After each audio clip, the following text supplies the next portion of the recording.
Howdy, my name is Braden Harris. Today we will be defending the Culex mosquito, or commonly known as the southern house mosquito. Howdy, my name is Travis Tate, and I'll be defending the Anopheles albopictus, commonly known as the Asian tiger mosquito. Today we will be debating which of these two mosquitoes are more dangerous to humans. The Asian tiger mosquito is an invasive species that originated in Asia. They are native to the tropical and subtropical regions of Southeast Asia, but have now invaded many countries around the world through the transport of goods and increasing global travel. There are medium-sized mosquitoes ranging from about 2 to 10 millimeters. The males are roughly 20% smaller than the females on average. There are some morphological differences between the males and females, such as males' antennae are plumose, and their mouth parts are modified for nectar feeding. The life cycle / reproduction begins with mating between two adults, just as the majority of all other insects. The females must feed on blood as it is essential for egg production. Oviposition will occur next, where eggs are typically laid slightly above the water level. Larvae will emerge from eggs once they have been covered with water. Following this stage are 4 larval stages that consist of molting between each stage. Finally, the larvae enter the pupa stage, and then adults emerge from the pupa. As mentioned, the tiger mosquito originated in Asia and has over time found its way into countries all over the world.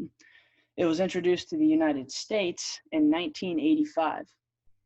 Asian tiger mosquitoes typically feed during the daylight hours, unlike the majority of other mosquitoes, which feed only at dusk and dawn.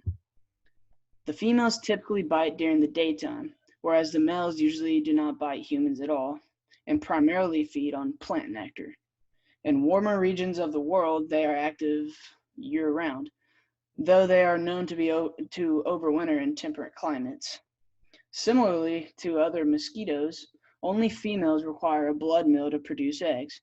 The females can lay their eggs in just about anything that can hold at least a half inch of stagnant water, even something as small as a bottle cap. It is likely to find adult mosquitoes close to where the breeding sites are.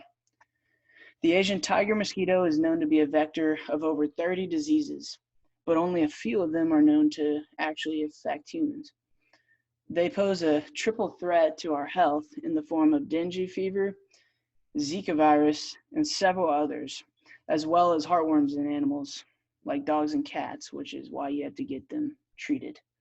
Asian tiger mosquitoes can be easily recognized by their bold black shiny scales and the silver white scales on the tarsi and palpus. Their scutum, their back, is black and it has a distinct white stripe running down the middle from the dorsal to the thorax.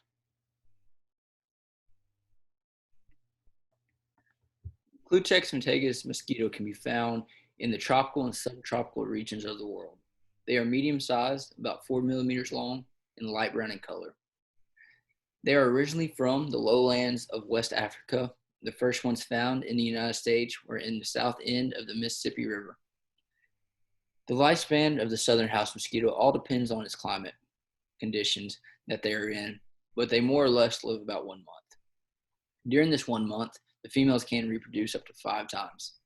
She lays eggs in groups called rafts. Each raft can vary in number of eggs.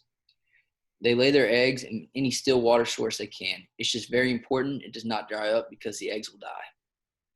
While both male and females, the females is the only one that need blood meals. The male survives on sugar meal from plants. After reproduction, the female will search for a host to feed on its blood. They are known to feed in the middle of the night. This is when diseases are transmitted.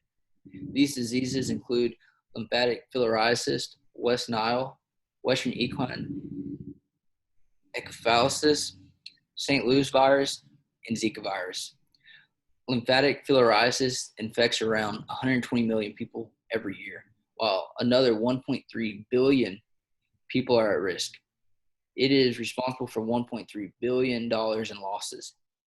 In the United States, this mosquito is largely responsible for the spread of St. Louis virus and West Nile. While the numbers of people infected are not as large as the ones infected by the lymphatic filariasis, they're still significant.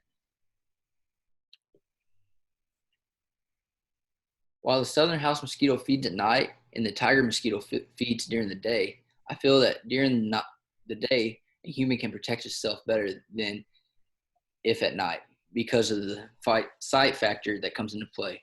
Most people also have to work during the day, so it limits the amount of time they will be outside or around stagnant water.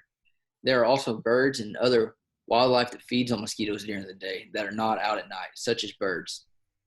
This could mean that there are less that could bite you because you have natural help keeping them away. I believe this argument could really go both ways.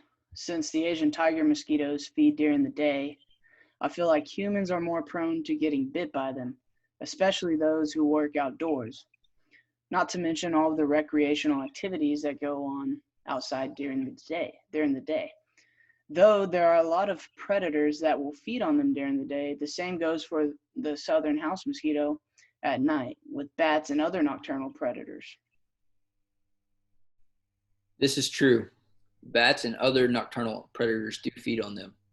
But for argument's sake, let's say that there are the same number of both mosquitoes and there is the same chance that you will be choosing to be the host of one of them.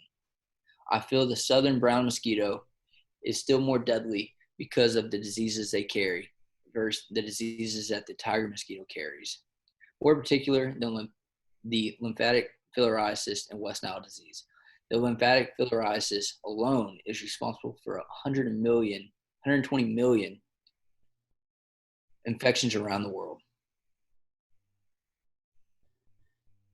That is a valid argument, and I don't necessarily disagree.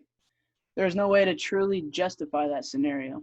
The southern brown mosquito may cause more deaths every year, but both species are known for being vectors of some of the same deadly or life-threatening diseases. Therefore, I would say it comes down to which one bites more people on average. With the Asian tiger mosquito being one to feed during the day through dawn and dusk, it is more likely to bite a greater number of individuals overall, hence raising the chance of more people becoming infected with one of the common diseases. The southern house mosquito has a very large impact on the world in many aspects. They infect huge amounts of people and are responsible for huge amounts of loss of money.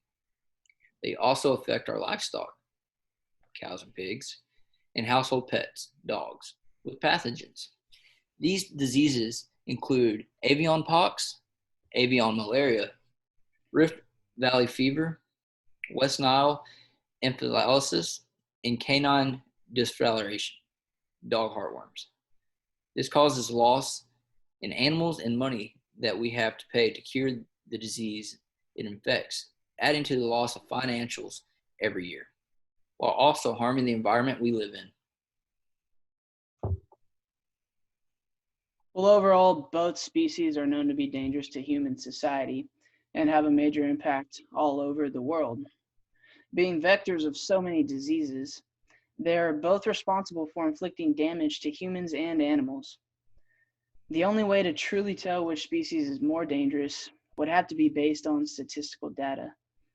At the end of the day, it comes down to which species have more encounters with people and which ones' diseases are more deadly.